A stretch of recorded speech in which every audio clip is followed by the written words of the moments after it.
Welcome back, everybody. I'm Louise. I'm Rope. And together we are in the loop. And today we are joined by Lisa from Face to Face HR. Hi, Lisa. Hi. Thank you very much for joining us today. So just introduce yourself. Who are you? What do you do? So I own a company called Face to Face HR. I'm an HR consultant and predominantly support business owners with small and medium-sized businesses to help them manage their people. Brilliant. And whereabouts are you based? I'm based in Fleet. And do your clients have to be based around that area? No, not necessarily. I mean, it's nice to meet people face to face. I think that's really important part of building the relationship. But, I can help clients from everywhere, really. And what kind of size business? Like small? Yeah, mostly small. So the businesses that employ people. So as soon as you start employing people, but right up until, I would say, around 100-ish staff. Oh, wow. Because after that, you tend to find that they like to have in-house HR, yeah. Yeah, that makes sense. And is this something that you've always done, or did you do something different beforehand? So I've always been in HR. My whole career is in HR, but I started face-to-face HR in January 2020, so just before lockdown. But before that, my background is all corporate HR, so working in much bigger organisations.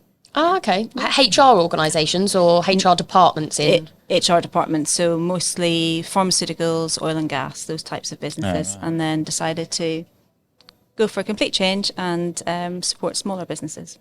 Oh, brilliant. And good decision, setting up your own business? Yeah, I mean, timing was a bit ropey, wasn't it? January 20, like just before lockdown.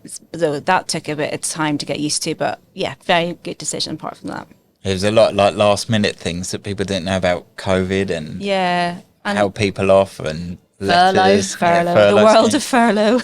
Yeah, who pays what? Yeah, a lot of change. It was a bit of a minefield at the time, but did you have to do a lot with the furlough? Yeah, because it was new. It was new for everybody. So lots of helping businesses understand what they. It's not only about what to pay, but what the rules and regulations were around that. Communicating to employees, making sure that they're up to speed and letting them know what they can do whenever they were off. So yeah, it was very, very heavily involved back then. Is there still a COVID update? Yeah, I know that you can still go to work, but I don't know if there's a... So it hasn't been for a while. People, I think, it depends what kind of organisation. So I know some of my clients that are working with very vulnerable adults, for example, or older people would still be quite regular with their COVID testing, but definitely can still come to work. Yeah. I suppose for a lot of us, COVID has kind of almost been and gone, but I'm pretty sure HMRC are probably looking into a lot of furlough claims at the moment. Yeah, we all think it's done with, but that'll be happening certainly. Yeah, I do know a few people that had to do some reports on false furlough claims. Yeah, it was a bit amusing. Sometimes they'd receive an email from someone to say, oh well, I'm looking to get this type of loan or mortgage or whichever, but it shows that I earned this much, but actually I didn't. I was working, but the furlough claim and they've put it all in an email, and it's lots of oh dear. I know a few dodgy things, but also I think, to be fair, a lot of employers, it was really complicated, and you could easily have overpaid people as well. So it's a bit of a mix, I think. But at the same time, did you get any new customers because they're like, oh, I don't even have a HR person, and now I'm kind of in. I need to get this sorted out quickly. Yeah, it was a real. For us, from an HR perspective, it was quite helpful in that way.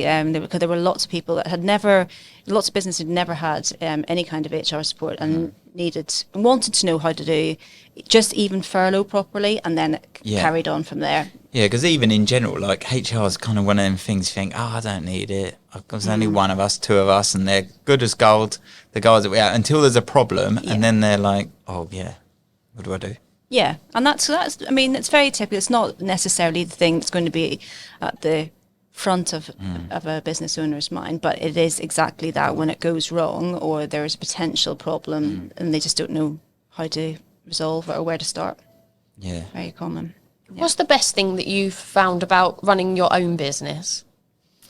I think a mixture of things. So from a actual HR perspective, I think helping business owners who haven't ever done anything like that before. You can also, I think, with this role, you can support the business in terms of helping it grow and develop. Whereas in a corporate world, that's less obvious. So you're really seeing impact on the bottom line. Yeah. So I like that commerciality sort of side of what you can bring in this role, but also personally, I think from a family perspective, you manage your own time, you manage it around family, and you can be there for things that you maybe weren't able to be there before. So quite like that. Yeah, definitely. And so for people that are thinking about setting up their own business, so one of the points of us doing these podcasts and getting the types of guests on that we have been so far is really to try and help people realise things that they might need to do, or struggles and achievements that across the board, things that sometimes not everyone talks about. So if someone was starting their own business now, from a HR perspective, if they've got to the point where they're sort of taking on their first employee, what are the things that they should have? And are they necessities? Are they legal requirements? Or are they just things that would be good for them to have? Okay, so I think the very first thing, if you're at the stage where you need additional help in whatever way that looks like, I think the very first thing you need to think about is, does that need to be an employee? Okay. So, I mean, we know there's lots and lots of options. You can look at, is it a temporary resource? Is it something like a virtual resource? That kind. So establishing, first of all, do you really need an employee? As opposed to sort of a subcontractor or a freelancer. Yeah, or freelancer, or I say some kind of virtual support. And then the next thing to do is work out really clearly what is it that person is going to do. Yeah, because you need to have that to be able to establish, one, do you need them, and how much time you need them for. And like a structure really to go back. I think that's a mistake I've made in the past. Not like a job role and description. not really.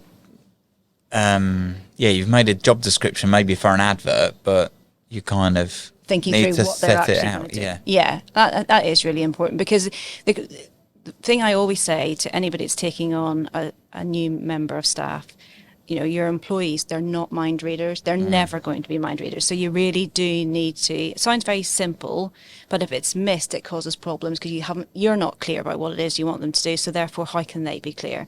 So setting out what that job looks like, and actually really what are the tasks, what are the things that you need them to do on a day-by-day basis. So once you've got that, then, and if it is an employee, then to your question, there are essentials. So you must have a contract of employment in place, absolutely essential, legal requirement. And then there are some policies that are mandatory legal requirements, and they're disciplinary and grievance policies.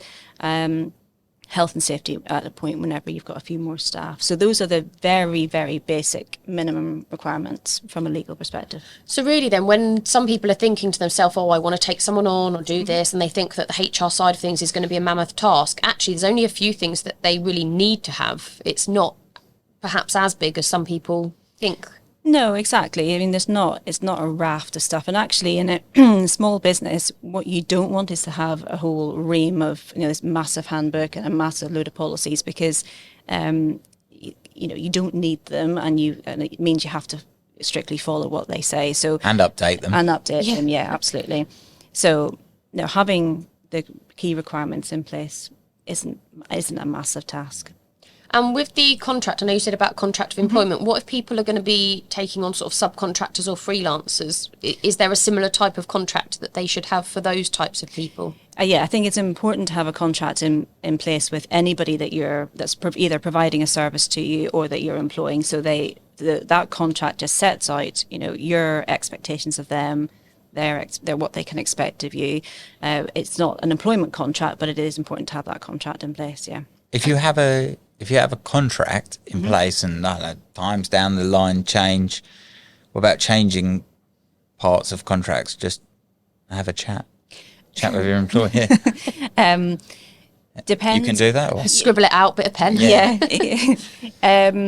You can make changes to contract. Some of them will require consultation with employees. So it very much depends what it is that you're trying to change. So, but it's not impossible. Some things will be more difficult than others. Yeah. Would you then need a completely new contract, or just that clause? You can just do it depending what it is. I mean, but for a lot of changes, a contract variation letter will be enough. Oh, okay.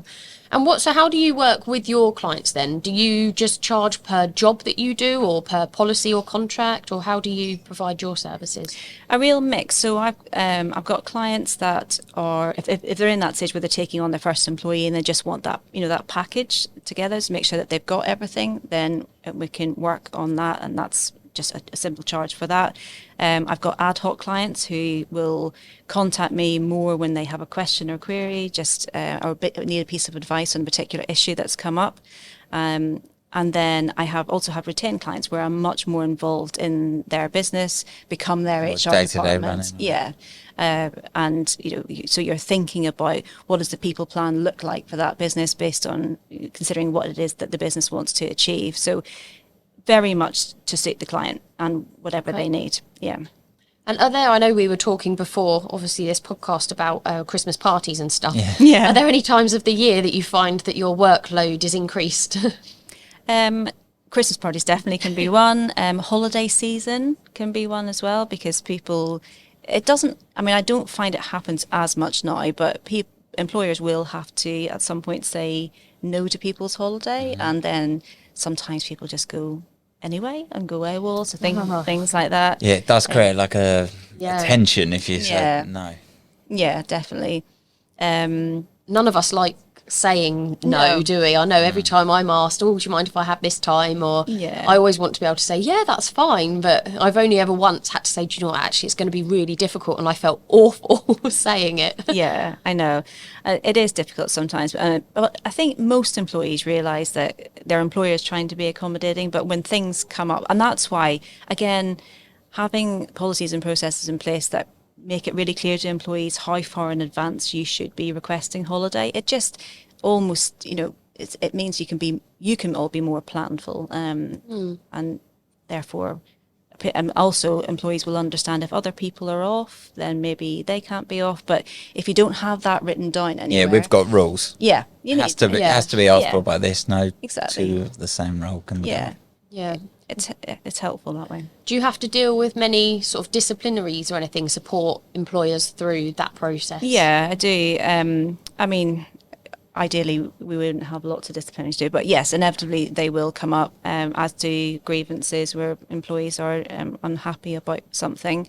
But it is, as much as they are not necessarily pleasant things to deal with, the most important thing is dealing with them properly and managing them properly, because very often that can be the start of what ends up being, potentially a tribunal claim or potentially an issue.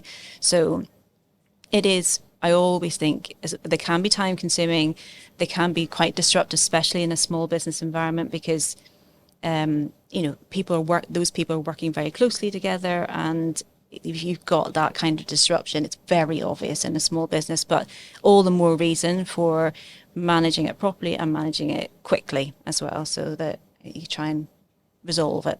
I always assume that those sorts of issues are going to come up in like bigger companies, but I guess they just happen everywhere, don't they? They happen everywhere because, people do weird things. That's just what happens. That's why you've got a job. Yeah, they do happen everywhere, but they're much more magnified in small businesses, and particularly grievances, because that small, we've got a few people working in a team environment in the same office, and there's a couple not getting on with each other. It's really, really obvious. I hear quite a bit as well, that I don't know, maybe in certain trades, and they're like, that's it, we got rid of him, told him you ain't coming back, slammed the door, and then you're like, oh, you can't do that anymore. No. I'm old school. And you're like, old school's not now, you can't do that anymore. No. They don't get it. So I hear, I don't know, maybe more because I'm in, we deal a lot more with some trades. I might do that to Luke one day. That's it, I'm done. Yeah, you can't do that. I'm off. Yeah. Maybe we should get him on here, talk about relationships in business. Yeah. And so going back to the HR side of things with the policies and the contracts and stuff, one thing that has been brought up a few times this year, actually, I've been having conversations with people, is the best ways to keep these documents. And I know there's certain softwares, aren't there? So is that something that, I know I use Breathe HR, and I've spoken to quite a few people that do. And I know for me as a business, I can keep all my employee details on there, along with their contracts, along with the different policies that we've got, so they can all access them. Would you recommend something like that to a business? And if not, what would you recommend that they do with these documents? Definitely recommend something like Breathe is great for small businesses, and there's other ones around as well, obviously. But yeah, definitely, because it means that from a GDPR perspective, you're meeting your requirements, everything's kept secure and in one place, and you can easily access it. You naturally, with using software like that, you'll keep your records up to date. So things that are really important, that don't seem important necessarily at the time, but sickness absence, it can start off as 1 or 2 days absence, but then several months later it might actually be quite a big absence problem, and then you're looking back and you haven't got records to help you deal with it. So anything, and most of those systems now, they're much more than just recording holiday and sickness. You can get into objective setting and appraisals, but I say keeping your data secure is it expensive? No, not at all. It's very user friendly as well. Yeah. You'd be all right, Ruth. Yeah. And it gives their employees some responsibility. So they, with those kind of systems, they all have their own portal as well. So they request their holiday through that. Right. So they're managing their holiday. They've got good visibility of it. They can access the documents, etc. You can keep the training records and stuff as well, can't you? Which I thought was quite good. You can keep copies of their sort of certificates and things like that. So, and it doesn't happen so much now, but you will find in situations where an employee would say, "Oh, well, I haven't seen that policy, or I didn't know that existed." But actually, having it all there and putting the responsibility on them to familiarise themselves with it, know what procedures are in there. It takes it puts the onus on them. And actually, on the back of that, you can, when you upload something, you can also request, can't you, whether they need to read it and sign. I think they sign or something. Yeah, it's their acknowledgement to say that they have read it. Yeah. So they can't get out of that one. No. And then anything that's Give me a load of jobs now. Yeah, there you go. Any refreshes that go on there, it's easy for people to look at. So let's take Breathe HR for an example then. Yeah. So if people were wanting to set that up, do they just go on the website and do that, or do they need to speak to like a HR advisor? You don't need to, no, so you can do it absolutely independently. It depends. I mean, I'd say I work with Breathe for some clients, and it means I can look after Breathe for them. So if they're quite busy and they not to work or not to have not got much time to keep Breathe up to date, I can do all that with them, but you don't have to. You can go on independently and register for yourself. You get a short trial period, and then I was going to say, do you do like a quarterly check-in? Is that enough? Is that too soon? Not soon enough? It very much depends on how much what changes you have with your staff. Yeah, so if you've got quite high turnover, or if you're doing a lot of recruitment, it's putting people on, taking people off, absence records. It depends how much you use it, but you would want to be do like a HR check-in, make sure you're doing it all. Yeah, exactly. Health check. Yeah, make sure it's all there.